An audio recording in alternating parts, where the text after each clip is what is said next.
Are you still in that honeymoon period, or is that ending very quickly given the time frame we're dealing with?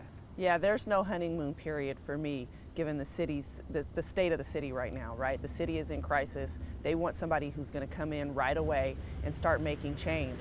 Our office, it had been turned upside down, and so there's a lot that it's going to take to reunify people within the office and get people going.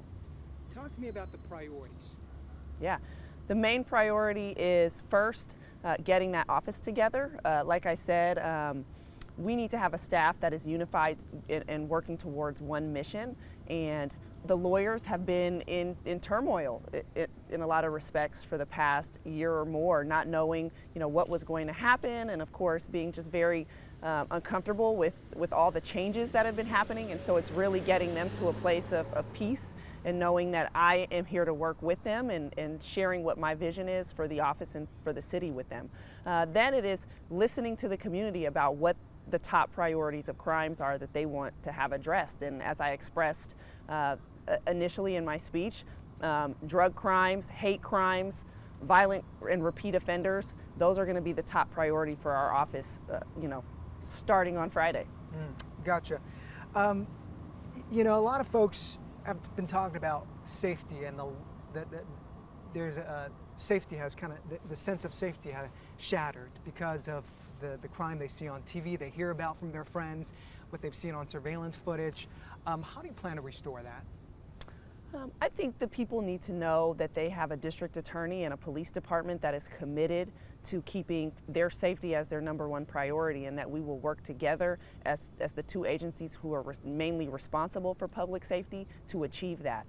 I want them to know that our office is going to work hard to serve as a deterrent to criminal activity. Of course, we can't control everything that happens on the street, but we want victims of crime to know that we will get justice and hold the offenders accountable. And we also want everyone else to know that we will try our best to curtail any natural, occurrences with crime.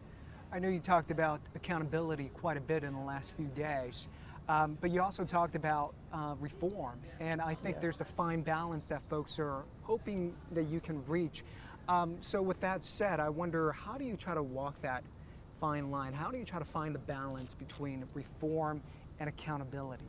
Yes, and that's been something I've been doing for the past 8 years as a prosecutor. Every day that you walk into a courtroom with a case file, you are trying to figure out, right, what is the appropriate and just result for that case, keeping the victim in mind and keeping the criminal offender in mind. And that is something that we will every day strive to do.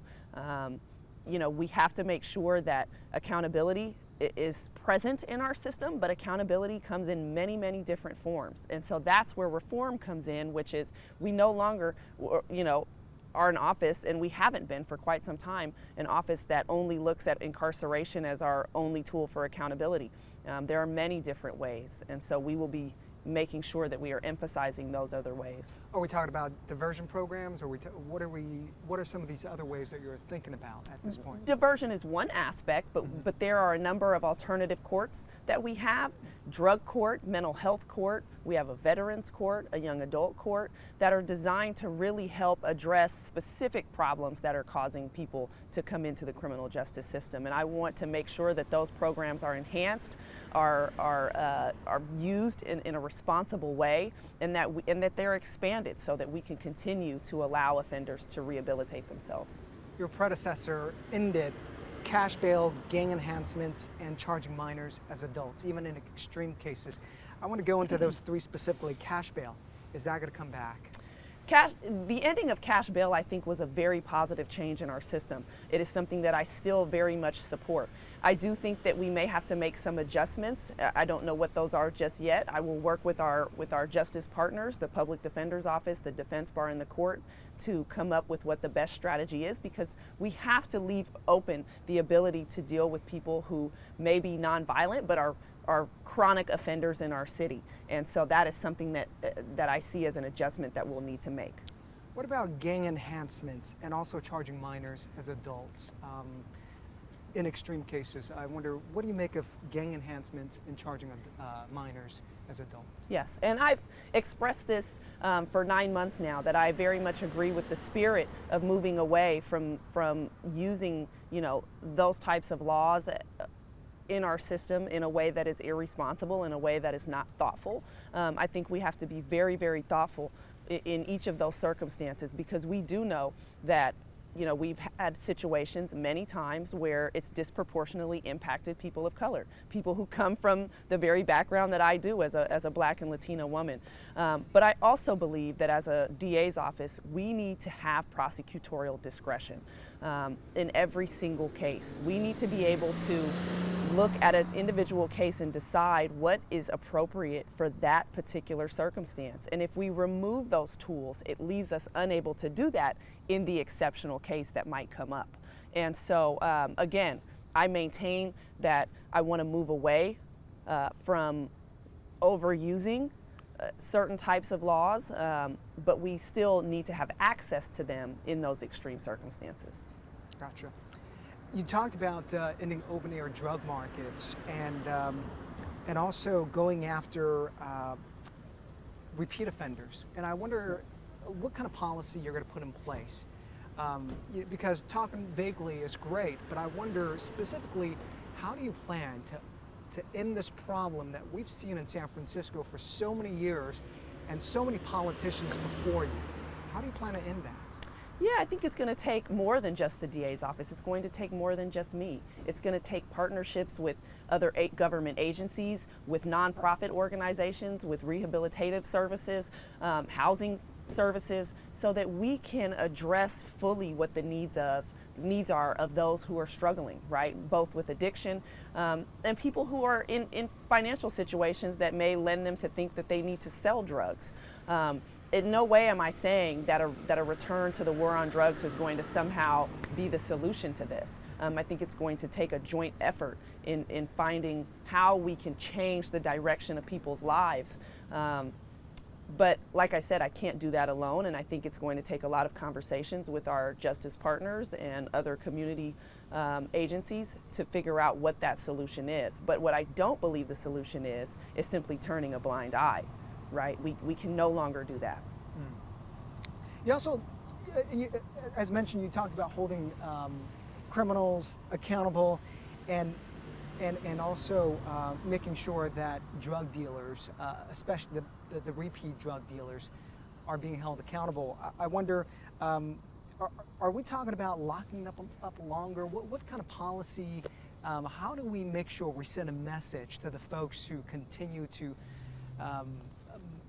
violate or attack just San Franciscans? Yeah, we've had how many? I mean, we've had countless San Franciscans die on our streets of overdose. We cannot ignore that. We cannot be giving those who sell fentanyl dismissals of their cases, for little to no work on their part. We can't be treating drug sales as though it's a victimless crime anymore, because there are true victims.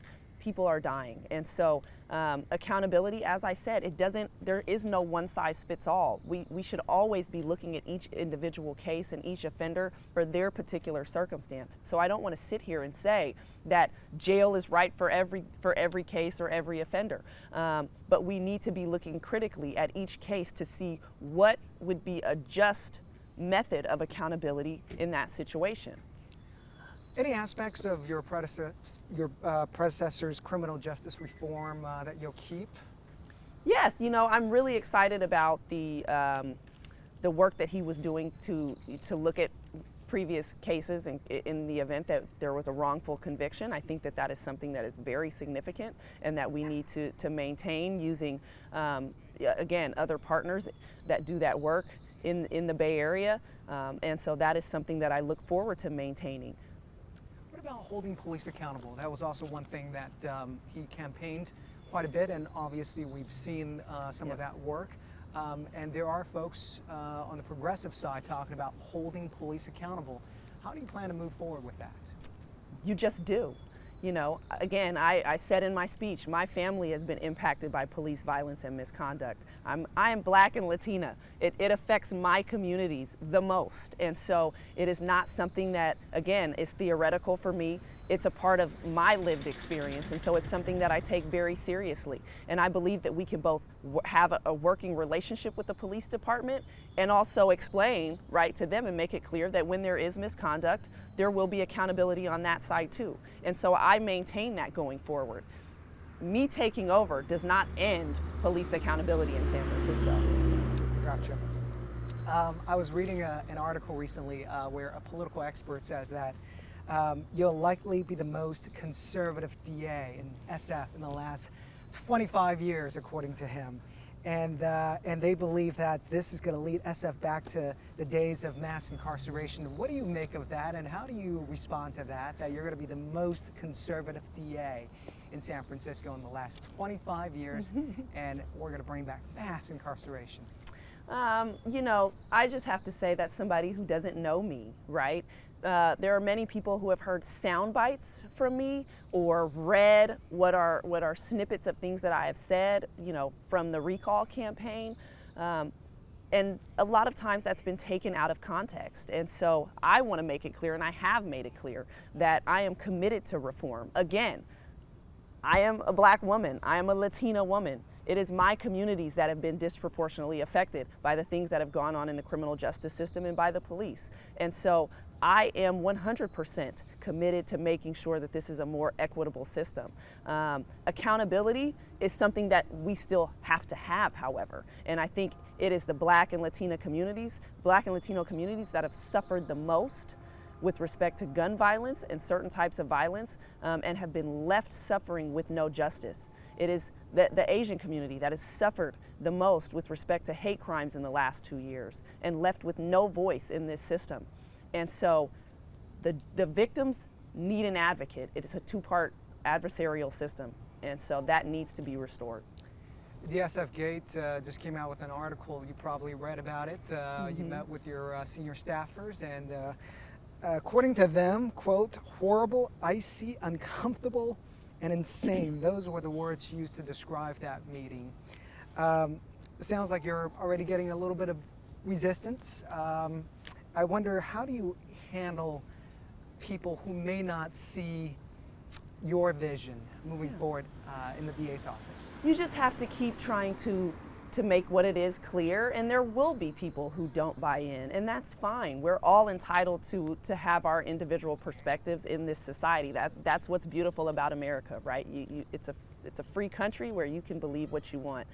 But I've come into this office wanting to unify us. I do not want us to be divided by who was hired by which administration. I want us to work together for the same thing, which is what's best for San Francisco and keeping San Franciscans safe. And no matter what the detractors say or what anybody says, I'm going to stay focused on that mission and stay focused on doing what's best for the office in San Francisco. If I may, let me be blunt. Will you be firing some people here shortly? I have not made any personnel decisions at this time. So you know, that's not a question I can answer right now. I'm committed right now to just making sure that we, again, have an office that is unified behind one mission. I know you have a lot of experience in the courtrooms, but when it comes to management, maybe there's very little or no management experience. You're dealing with staff members who may not see the same vision that you do. How challenging is that going to be for you coming into this new role in a very short amount of time, because the November election is coming around?